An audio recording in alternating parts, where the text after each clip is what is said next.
But when we decided on that strategy, we didn't know the hard was going to get all the way to the finish. No one would know that because you didn't have enough data from Friday.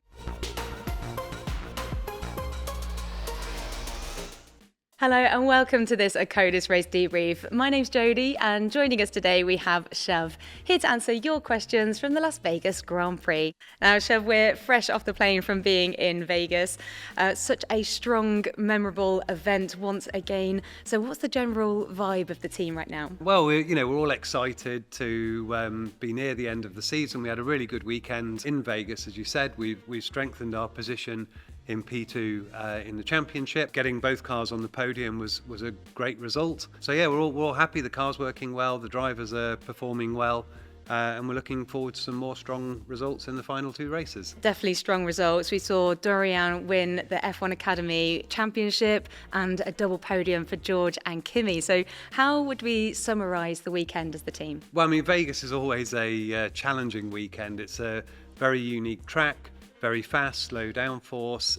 The cold plays a real factor in terms of getting the tyres to work. But it's a great event. It's something totally unique on the calendar, and there's always a lot of pressure going there to perform, particularly when we won and we performed so strongly the year before. But the team worked well. The conditions were difficult. We had some wet sessions. We had some interrupted sessions. A wet qualifying in Vegas is really, really challenging for the drivers.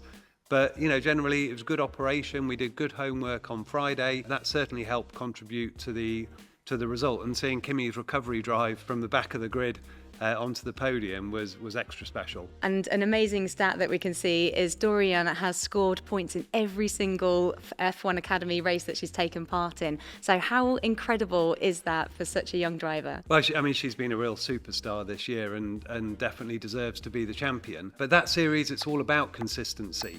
And those that make mistakes, it costs them a lot of points. It takes them out of the running.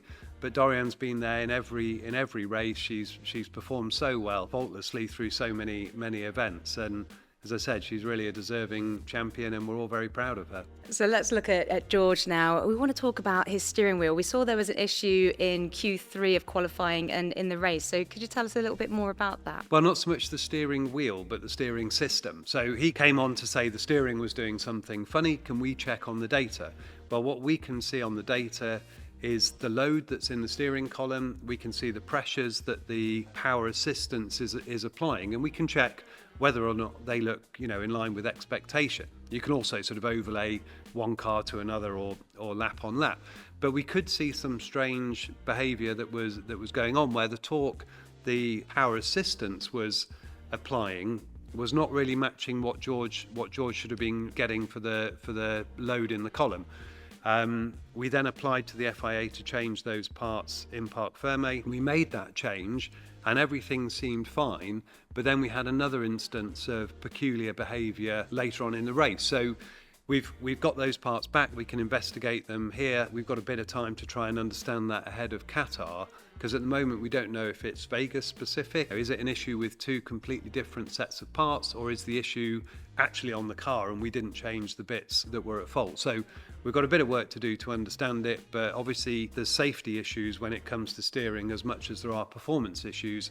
So it's our top priority this week to get to the bottom of that. And we saw Kimi getting a 5-second penalty. What was that for? Well, that was for, what you call a jump start.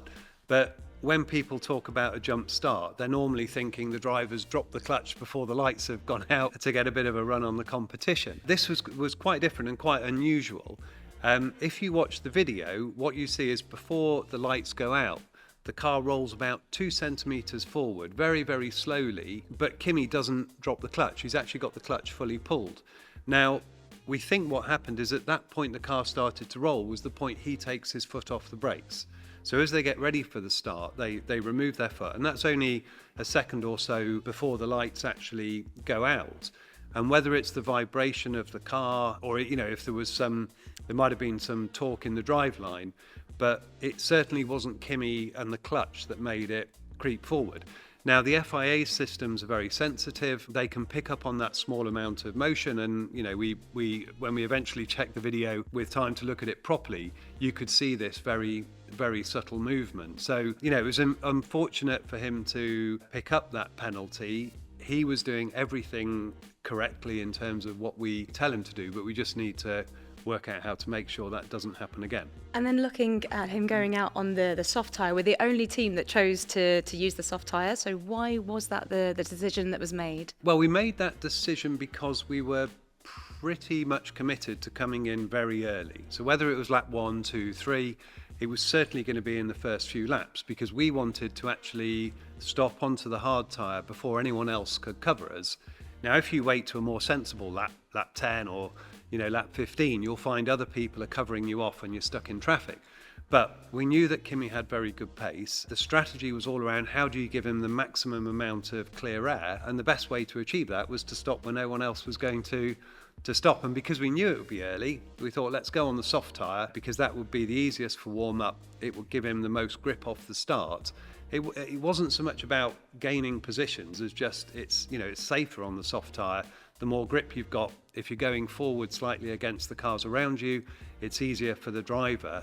And we felt that was what would give him the best chance of coming round and allowing us to take that stop. As you saw, we actually kept him out until the VSC, which meant that he could do that stop even quicker and lose less race time. And with George, it looked like he seemed to start struggling towards the latter part of the race. So was there any issues going on there? George had a bit of an issue with tyre graining. Now, George won't be the only person who suffered from that. There were a few up and down the grid. We think it was related to the fact he was perhaps doing too much management, going too easy on the tyres, and they were getting colder because Kimi was pushing a bit harder in other places. And you saw with Kimi, it was almost like the tyres were getting better and better as he went on. But he was able to do green times late in the race. Now, of course, the fuel's dropping down. George also had he was in a very comfortable P3 at that point, and there was a bit where he was worried that the tyres would really open up, where you get that abrasion across the front tyre.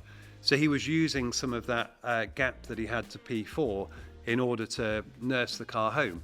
Now, we got to the last few laps. We asked George to make sure he didn't back Kimi up, because Kimi had the 5-second penalty.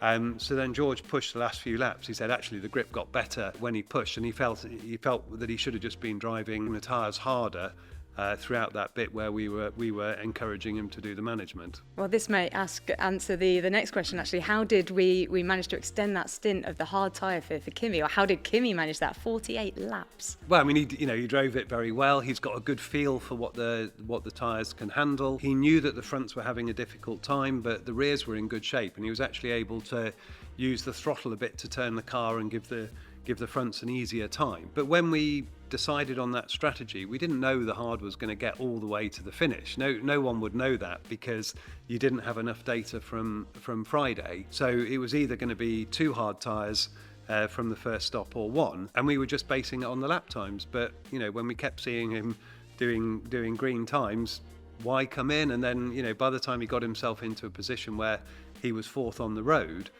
it was then a case of, well, let's see if we can hold them up. So he did a brilliant job to defend to Piastri, who's obviously in a very, very quick car, Leclerc not far behind, but just great job by Kimi to bring that home. Such a great performance. And then what are we expecting now as we head on into the final 2 races of the season? Well, we're hoping the car will work well. Certainly we've had really encouraging performances from both drivers recently. The car's worked very well in Brazil, it's worked very well in Vegas, and if we can get it dialed in Qatar and Abu Dhabi, then I think it should be a fun finish to the year. But we don't want to just do the bare minimum to secure second. We want some more memorable results. We want to see some good racing for our fans.